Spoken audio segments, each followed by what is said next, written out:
ಮೈಸೂರಿಗೆ ಕುಡಿಯೋ ನೀರಿನ ವ್ಯವಸ್ಥೆ ಇದ್ದದ್ದು ಚಾಮುಂಡಿ ಬೆಟ್ಟದಿಂದ ಏನು ಹರಿದು ಬರ್ತಾ ಇತ್ತು ಮಳೆ ನೀರು, ಅದು ಕಾರಂಜಿ ಕೆರೆ, ದೊಡ್ಡಕೆರೆ ಮೈದಾನ ಮತ್ತು ಮತ್ತೊಂದು ಕೆರೆಗೆ ಸೇರ್ತಾಯಿತ್ತು. ಇದು ಅಂದಿನ ಕಾಲದಲ್ಲಿ ಮೈಸೂರು ಜನತೆಗೆ ಕುಡಿಯೋ ನೀರಿಗೆ ಪೂರೈಸಿದ್ದಂಥ ಕೆರೆಗಳು.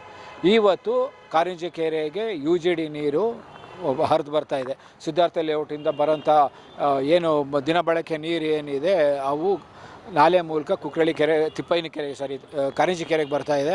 ದಯವಿಟ್ಟು ಸಂಬಂಧಪಟ್ಟ ಅಧಿಕಾರಿಗಳು ಆ ವಾಟ್ರನ್ನ ಟ್ರೀಟ್ ಮಾಡಿ ಕೆರೆಗೆ ಬಿಡೋಂಥ ವ್ಯವಸ್ಥೆ ಮಾಡಬೇಕು. ಅದೊಂದು STPನ ಸಿವೇಜ್ ಟ್ರೀಟ್ಮೆಂಟ್ ಪ್ಲ್ಯಾಂಟ್ ಏನಾದ್ರು ಮಾಡೋದು ಒಳ್ಳೆಯದು. ಯಾಕಂದರೆ ಇದು ಹಲವು ವರ್ಷದ್ದು ದಶಕಗಳಿಂದ ಹೋರಾಟ ಇದು. ಮೃಗಾಲಯದವ್ರು ಏನಾದ್ರು ಒಂದು ಟ್ರೀಟ್ ಮಾಡೋಕ್ಕೋಸ್ಕರ ಪ್ಲ್ಯಾಂಟ್ಸ್ಗೆಲ್ಲ ಹಾಕಿ ಏನೋ ಮಾಡ್ತಾ ಇದ್ದಾರೆ. ಆದರೆ ಇನ್ಫ್ಲೋ ಜಾಸ್ತಿ ಇರೋದ್ರಿಂದ ಅವರು ಅದನ್ನು ಕಂಟ್ರೋಲ್ ಮಾಡೋಕ್ಕಾಗ್ತಾ ಇಲ್ಲ.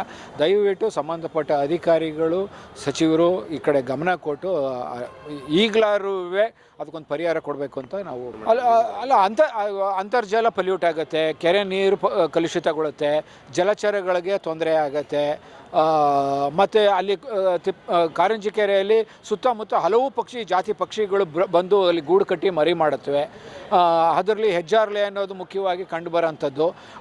ಅದಕ್ಕೆ ಒಂದು ಚೀಲ ಇರುತ್ತೆ ಕೆಳಗಡೆ, ಅದು ಒಂದು ಮೀನನ್ನು ಹಿಡಿಬೇಕಾದ್ರೆ ನೀರು ಸಹಿತನೇ ಇದು ಮಾಡುತ್ತೆ. ಆವಾಗ ಆ ಜಲದಲ್ಲಿರೋಂಥ ಹುಳು ಉಪ್ಟೆಗಳೇನಾಗುತ್ತೆ ಹೋಗಿ ಅದು ಗಂಟ್ಲನ್ನ ಹಿಡ್ಕೊಳ್ಳುತ್ತೆ. ಇದು ನಾವು ಕುಕ್ರಳ್ಳಿ ಕೆರೆಯಲ್ಲೂ ಆ ಸಾವು ನೋಡ್ತಾ ಇದ್ದೀವಿ, ಕಾರಂಜಿ ಕೆರೆಯಲ್ಲೂ ನೋಡ್ತಾ ಇದ್ದೀವಿ. ಈ ನೇರವಾಗಿ ಈ ಸಮಸ್ಯೆನ ತೀವ್ರವಾಗಿ ಅನುಭವಿಸುವಂಥ ಪಕ್ಷಿಗಳಲ್ಲಿ ಹೆಜ್ಜಾರ್ಲೆ ಒಂದು. ಸೊ ಯಾವಾಗ ನಾವು ಟ್ರೀಟ್ ಮಾಡಿ ಬಿಡಬೇಕು, ರೂಲ್ಸು ಇದೆ, ವಾಟ್ರನ್ನ ಟ್ರೀಟ್ ಮಾಡೇ ಕೆರೆಗಳಿಗೆ ಬಿಡಬೇಕು ಅಂತ ಇದೆ. ದಯವಿಟ್ಟು ಸಂಬಂಧಪಟ್ಟವರು ಅಧಿಕಾರಿಗಳು ಇದು ಗಮನ ತಗೊಂಡು, ಇದು ದಶಕಗಳ ಮೇಲಿನ ಹೋರಾಟ ಇದು. ಕೆರೆ ನೀರನ್ನ ಸಂರಕ್ಷಣೆ ಮಾಡಬೇಕು, ಅದು ಟ್ರೀಟ್ ಮಾಡಿ ನೀರನ್ನ ಬಿಡಬೇಕು ಅಂತ ದಯವಿಟ್ಟು ಅಧಿಕಾರಿಗಳು, ಸಚಿವರ ಹತ್ರ ದಯವಿಟ್ಟು ಕೇಳ್ಕೊಳ್ತಾ ಇದ್ದೀವಿ.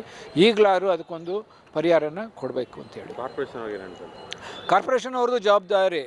ಯಾಕಂದರೆ ಈಗ ಆಲ್ರೆಡಿ ಅವ್ರಿಗೆ ನನಗೆ ಮಾಹಿತಿ ಇರೋ ಪ್ರಕಾರ ಅವ್ರಿಗೆ ನೋಟಿಸು ಹೋಗಿದೆ ಪೊಲ್ಯೂಷನ್ ಬೋರ್ಡಿಂದ. ಆದರೂ ಯಾಕೆ ಅವ್ರು ಕ್ರಮ ತಗೊಳ್ತಾ ಇಲ್ಲ? ಮೈಸೂರಿನ ಬಹುತೇಕ ಕೆರೆಗಳ ಸ್ಥಿತಿ ಇದೇ ಆಗಿದೆ. ಎಲ್ಲ ಕಡೆಗೂ UGD ಸಲೇಜು ವಾಟ್ರ್ಗಳೇ ಬರ್ತಾ ಇದೆ.